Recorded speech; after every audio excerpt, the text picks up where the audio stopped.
Pride and Prejudice by Jane Austen, Chapter 56. One morning, about a week after Bingley's engagement with Jane had been formed, as he and the females of the family were sitting together in the dining-room, their attention was suddenly drawn to the window by the sound of a carriage, and they perceived a chaise and four driving up the lawn. It was too early in the morning for visitors, and besides, the equipage did not answer to that of any of their neighbours. The horses were post, and neither the carriage nor the livery of the servant who preceded it were familiar to them.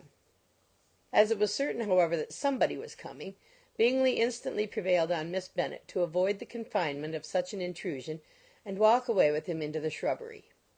They both set off, and the conjectures of the remaining three continued, though with little satisfaction, till the door was thrown open and their visitor entered.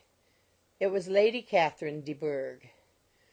They were, of course, all intending to be surprised, but their astonishment was beyond their expectation, and on the part of Mrs. Bennet and Kitty, though she was perfectly unknown to them, even inferior to what Elizabeth felt. She entered the room with an air more than usually ungracious, made no other reply to Elizabeth's salutation than a slight inclination of the head, and sat down without saying a word. Elizabeth had mentioned her name to her mother on her ladyship's entrance, though no request of introduction had been made. Mrs. Bennet, all amazement, though flattered by having a guest of such high importance, received her with the utmost politeness. After sitting for a moment in silence, she said very stiffly to Elizabeth, "I hope you are well, Miss Bennet. That lady, I suppose, is your mother?" Elizabeth replied very concisely that she was. "And that, I suppose, is one of your sisters?" "Yes, madam," said Mrs. Bennet, delighted to speak to Lady Catherine. "she is my youngest girl but one. My youngest of all is lately married, and my eldest is somewhere about the grounds walking with a young man who, I believe, will soon become a part of the family." "You have a very small park here," returned Lady Catherine, after a short silence. "It is nothing in comparison of Rosings, my lady, I dare say, but I assure you it is much larger than Sir William Lucas's." "This must be a most inconvenient sitting-room for the evening in summer. The windows are full west." Mrs. Bennet assured her that they never sat there after dinner, and then added, "May I take the liberty of asking your ladyship whether you left Mr. and Mrs. Collins well?" "Yes, very well. I saw them the night before last." Elizabeth now expected that she would produce a letter for her from Charlotte, as it seemed the only probable motive for her calling; but no letter appeared, and she was completely puzzled. Mrs. Bennet, with great civility, begged her ladyship to take some refreshment, but Lady Catherine, very resolutely, and not very politely, declined eating anything, and then, rising up, said to Elizabeth, "Miss Bennet, there seemed to be a prettyish kind of a little wilderness on one side of your lawn. I should be glad to take a turn in it, if you will favour me with your company." "Go, my dear," cried her mother, "and show her ladyship about the different walks. I think she'll be pleased with the hermitage." Elizabeth obeyed, and running into her own room for her parasol, attended her noble guests downstairs. As they passed through the hall, Lady Catherine opened the doors into the dining parlour and drawing-room, and pronouncing them, after a short survey, to be decent-looking rooms, walked on. Her carriage remained at the door, and Elizabeth saw that her waiting-woman was in it. They proceeded in silence along the gravel walk that led to the copse. Elizabeth was determined to make no effort for conversation with a woman who was now more than usually insolent and disagreeable. "How could I ever think her like her nephew?" said she, as she looked in her face. As soon as they entered the copse, Lady Catherine began in the following manner. "You can be at no loss, Miss Bennet, to understand the reason of my journey hither. Your own heart, your own conscience, must tell you why I come." Elizabeth looked with unaffected astonishment. "Indeed, you are mistaken, madam. I have not been at all able to account for the honour of seeing you here." "Miss Bennet," replied her ladyship in an angry tone, "you ought to know that I am not to be trifled with. But however insincere you may choose to be, you shall not find me so.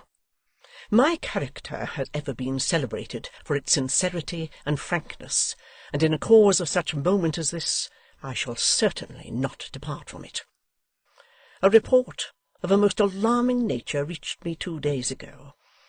I was told that not only your sister was on the point of being most advantageously married, but that you, that Miss Elizabeth Bennet, would in all likelihood be soon afterwards united to my nephew, my own nephew, Mr. Darcy.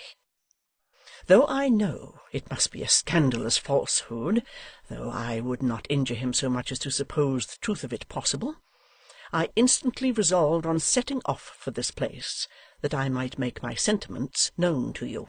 If you believed it impossible to be true, said Elizabeth, colouring with astonishment and disdain, I wonder you took the trouble of coming so far. What could your ladyship propose by it? At once to insist upon having such a report universally contradicted. Your coming to Longbourn to see me and my family, said Elizabeth coolly, will rather be a confirmation of it, if indeed such a report is in existence. If?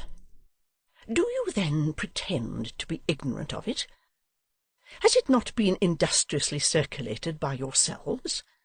Do you not know that such a report is spread abroad? I never heard that it was. And can you likewise declare that there is no foundation for it? I do not pretend to possess equal frankness with your ladyship. You may ask questions which I shall not choose to answer. This is not to be borne, Miss Bennet. I insist on being satisfied.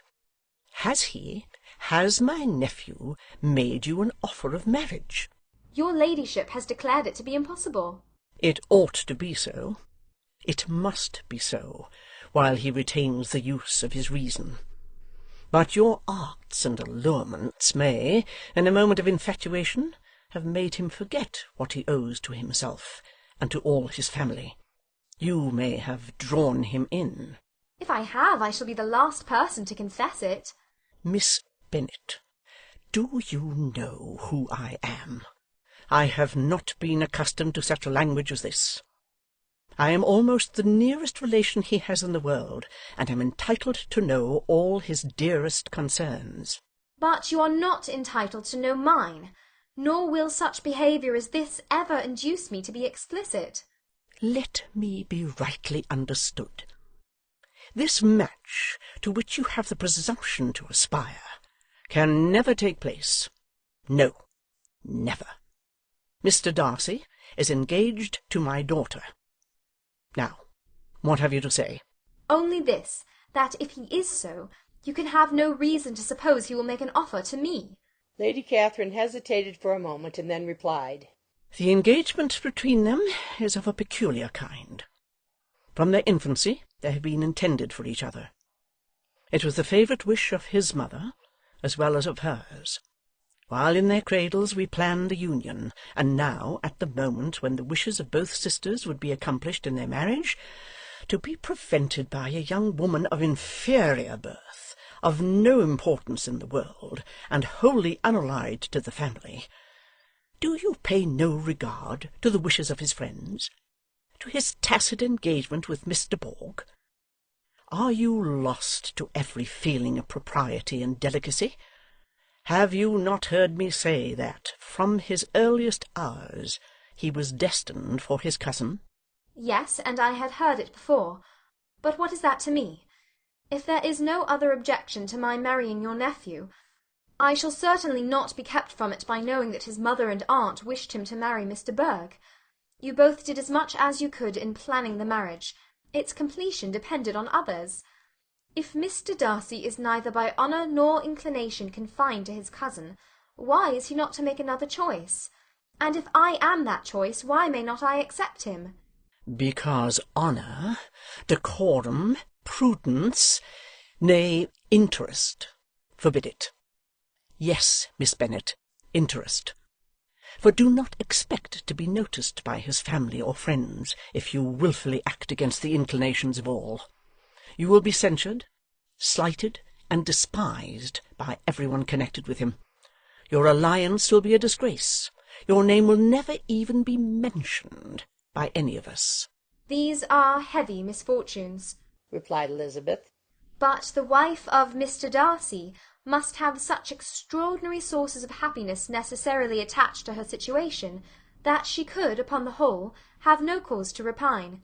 Obstinate, headstrong girl! I am ashamed of you. Is this your gratitude for my attentions to you last spring? Is nothing due to me on that score? Let us sit down. You are to understand, Miss Bennet, that I came here with the determined resolution of carrying my purpose, nor will I be dissuaded from it. I have not been used to submit to any person's whims. I have not been in the habit of brooking disappointment. That will make your ladyship's situation at present more pitiable, but it will have no effect on me. I will not be interrupted. Hear me in silence. My daughter and my nephew are formed for each other. They are descended on the maternal side from the same noble line, and on the father's from respectable, honourable, and ancient, though untitled, families. Their fortune on both sides is splendid. They are destined for each other by the voice of every member of their respective houses, and what is to divide them? The upstart pretensions of a young woman without family, connections, or fortune. Is this to be endured? But it must not, shall not be. If you were sensible of your own good, you would not wish to quit the sphere in which you have been brought up. In marrying your nephew, I should not consider myself as quitting that sphere. He is a gentleman. I am a gentleman's daughter. So far we are equal. True. You are a gentleman's daughter. But who was your mother? Who are your uncles and aunts? Do not imagine me ignorant of their condition. Whatever my connections may be, said Elizabeth, if your nephew does not object to them, they can be nothing to you. Tell me, once for all, are you engaged to him? Though Elizabeth would not, for the mere purpose of obliging Lady Catherine, have answered this question, she could not but say, after a moment's deliberation, I am not. Lady Catherine seemed pleased. And will you promise me never to enter into such an engagement? I will make no promise of the kind. Miss Bennet, I am shocked and astonished. I expected to find a more reasonable young woman. But do not deceive yourself into a belief that I will ever recede. I shall not go away till you have given me the assurance I require. And I certainly never shall give it. I am not to be intimidated into anything so wholly unreasonable. Your ladyship wants Mr. Darcy to marry your daughter, but would my giving you the wished-for promise make their marriage at all more probable? Supposing him to be attached to me, would my refusing to accept his hand make him wish to bestow it on his cousin? Allow me to say, Lady Catherine, that the arguments with which you have supported this extraordinary application have been as frivolous as the application was ill-judged. You have widely mistaken my character, if you think I can be worked on by such persuasions as these.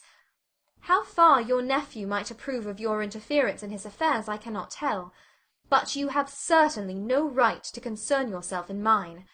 I must beg, therefore, to be importuned no farther on the subject. Not so hasty, if you please. I have by no means done.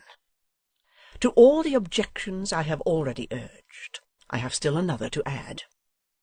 I am no stranger to the particulars of your youngest sister's infamous elopement. I know it all, that the young man's marrying her was a patched-up business at the expense of your father and uncles. And is such a girl to be my nephew's sister? Is her husband, is the son of his late father's steward, to be his brother? Heaven and earth, of what are you thinking? Are the shades of Pemberley to be thus polluted? You can now have nothing further to say, she resentfully answered. You have insulted me in every possible method. I must beg to return to the house. And she rose as she spoke. Lady Catherine rose also, and they turned back. Her ladyship was highly incensed. You have no regard, then, for the honour and credit of my nephew. Unfeeling, selfish girl! Do you not consider that a connection with you must disgrace him in the eyes of everybody? Lady Catherine, I have nothing further to say. You know my sentiments. You are then resolved to have him? I have said no such thing. I am only resolved to act in that manner which will, in my own opinion, constitute my happiness, without reference to you, or to any person so wholly unconnected with me. It is well. You refuse, then, to oblige me. You refuse to obey the claims of duty, honour, and gratitude. You are determined to ruin him in the opinion of all his friends, and make him the contempt of the world. Neither duty, nor honour, nor gratitude, replied Elizabeth, have any possible claim on me in the present instance. No principle of either would be violated by my marriage with Mr. Darcy. And with regard to the resentment of his family, or the indignation of the world, if the former were excited by his marrying me, it would not give me one moment's concern, and the world in general would have too much sense to join in the scorn. And this is your real opinion? This is your final resolve? Very well. I shall now know how to act. Do not imagine, Miss Bennet, that your ambition will ever be gratified. I came to try you. I hoped to find you reasonable. But, depend upon it, I will carry my point. In this manner Lady Catherine talked on till they were at the door of the carriage, when, turning hastily round, she added, I take no leave of you, Miss Bennet. I send no compliments to your mother. You deserve no such attention. I am most seriously displeased. Elizabeth made no answer, and without attempting to persuade her ladyship to return into the house, walked quietly into it herself. She heard the carriage drive away as she proceeded upstairs. Her mother impatiently met her at the door of the dressing-room to ask why Lady Catherine would not come in again and rest herself. She did not choose it, said her daughter. She would go. She is a very fine-looking woman, and her calling here was prodigiously civil, for she only came, I suppose, to tell us the Collinses were well. She's on her road somewhere, I dare say, and so, passing through Meryton, thought she might as well call on you. I suppose she had nothing particular to say to you, Lizzie? Elizabeth was forced to give in to a little falsehood here, for to acknowledge the substance of their conversation was impossible. End of chapter 56.